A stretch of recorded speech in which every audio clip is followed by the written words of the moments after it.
కృష్ణ గారు, ఓవరాల్‌గా మనం చూసుకున్నట్లయితే చాలా మంది మధ్యతరగతి వాళ్ళే ఉంటారు. వాళ్లకు గోల్డ్‌కి సంబంధించి విషయం మాట్లాడుకున్నప్పుడు ప్రతిసారి గోల్డ్ పెరుగుతుంది అంటే గుండెల్లో దడ స్టార్ట్ అయిపోతుంది. ఎందుకంటే ఇంకా మేము కొనలేమేమో అనే భయం ఉంటుంది. సో అసలు మీ దగ్గరకు వచ్చే కస్టమర్స్‌లో మధ్యతరగతి వాళ్ళ ఒపీనియన్ ఏ విధంగా ఉంది? వాళ్ళు ఆల్టర్‌నేట్స్ ఏమైనా అడుగుతున్నారా మిమ్మల్ని? ఆల్టర్‌నేట్ వైపు చూస్తున్నారా? కొంటున్నారా లేదంటే కష్టమైనా గానీ? ట్రూ అండి. వెరీ గుడ్ అండి. Just I want to give little more clarity. So ఎప్పుడన్నా ఆర్గానిక్ గా గ్రోత్ ఉంది అనుకోండి, కరెక్షన్ అనేది చాలా తక్కువ ఉంటుంది. సో రెగ్యులర్ గా organic growth, so every quarter తో మనం గ్రోత్ చూస్తాము, యాన్యువల్లీ గ్రోత్ చూస్తాము. కానీ ఏదైతే సడన్ ఇంపాక్ట్ ఉంటుందో మార్కెట్ పైన, సడన్ గా 30% పెరగడం, సడన్ గా 25% పెరగడం అనేది it's not a natural growth. So we all know the reasons why ఎందుకు సడన్ గా ఇంత ఇంపాక్ట్ వచ్చింది, వాట్ ఇట్ ఈస్. సో ఎప్పుడైతే సడన్ ఇంపాక్ట్ పెరిగిందో ఖచ్చితంగా this a chance of correction అండి.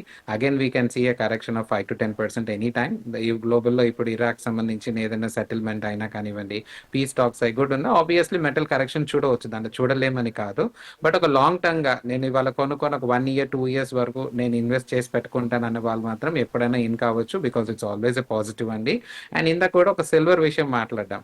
సిల్వర్ లో ఫ్యాషన్ జ్యువెలరీకి సిల్వర్ ఎంటర్ అయింది. ఎర్లియర్ గా silver jewellery was not a part of a fashion jewellery.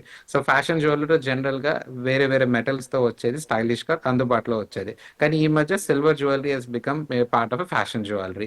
So ఇప్పుడు నేను 10 హారాలు కొనుక్కోవాలి, 10 రకాలు వేసుకోవాలి, చీర తగ్గట్టుగా ఇందాక అన్నారు ఎగ్జాంపుల్ ఇచ్చారు, డ్రెస్ తగ్గట్టుగా ఆభరణం వేసుకోవాలి అంటే ప్రాక్టికల్ గా కామన్ మ్యాన్ కి it may be not practically possible. ప్రతి శారీ వైజ్ గా, ఫంక్షన్ వైజ్ గా నేను కొత్త నగ కొనుక్కోవాలంటే to complete the desire silver jewellery is the next option అండి. Not what's your marking. Last 2 years లో చూస్తే ఎన్నో సిల్వర్ జ్యువెలరీ బ్రాండ్స్ మార్కెట్ లోకి వచ్చేసాయి. సిల్వర్ జ్యువెలరీ మ్యానుఫ్యాక్చర్ పెరిగిపోయింది. So people are started adapting wearing silver jewellery also. So this is also way symptom. ప్రతి ఒక్కటి ఎలా చూస్తారు, మనకి ఇది కావాలి, ఇది నేను కొనుక్కోవాలి, ఈ ఆప్షన్ లేకపోతే ఇంకో ఆప్షన్ చూస్తారు, దట్ ఈస్ సహజం. అండ్ ఎప్పుడైనా మనం మార్కెట్ విషయానికి వస్తే అండి, we should only talk about the లే మ్యాన్ ఆర్ కామన్ మ్యాన్. ఎవరైతే 95% 97% people in India buying the things. It's not that share market లో పెట్టడం అందరికి మార్కెట్ లో పెట్టడం అవ్వదు, అందరు ఈటీఎఫ్ బాండ్స్ కొనుక్కోవాలంటే అవ్వదు, because it's not that easy or simple way. ప్రజలకు చాలా మందికి తెలియదు ఇంకా ఈటీఎఫ్ బాండ్స్ అంటే ఏంటో తెలియదు. They don't even have an idea. So because they should get awareness in doing it. So general ప్రజల్లోకి ఏముంటుంది, నా దగ్గర డబ్బు ఉంది, నేను గోల్డ్ కొనుక్కుంటున్నాను, నాకు అవసరం ఉన్నప్పుడు నేను నగ చేయించుకుంటాను, అవసరం ఉంటే డబ్బు కమ్మేసుకుంటాను, సో నాకు లాభంలోనే ఉన్నాను. That's what the mentality of thinking అండి.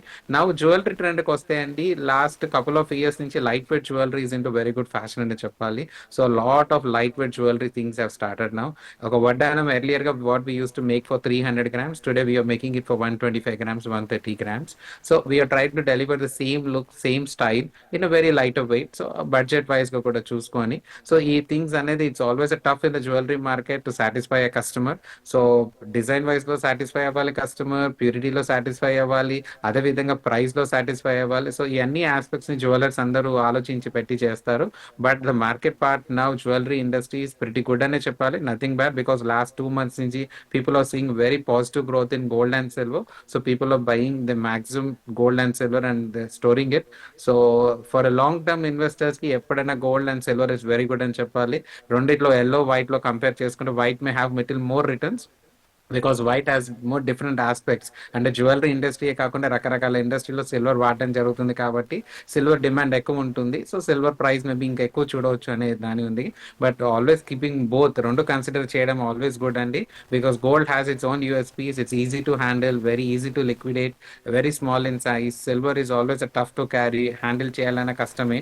సో ఆల్వేస్ రెండిట్లో షిఫ్ట్ చేసుకోవడం ఆల్వేస్ గుడ్. ఒక లాంగ్ టర్మ్ కొనే వాళ్ళు they can do it, but short term లో ఉన్న వాళ్ళు మాత్రం we have to wait and watch and be and very active.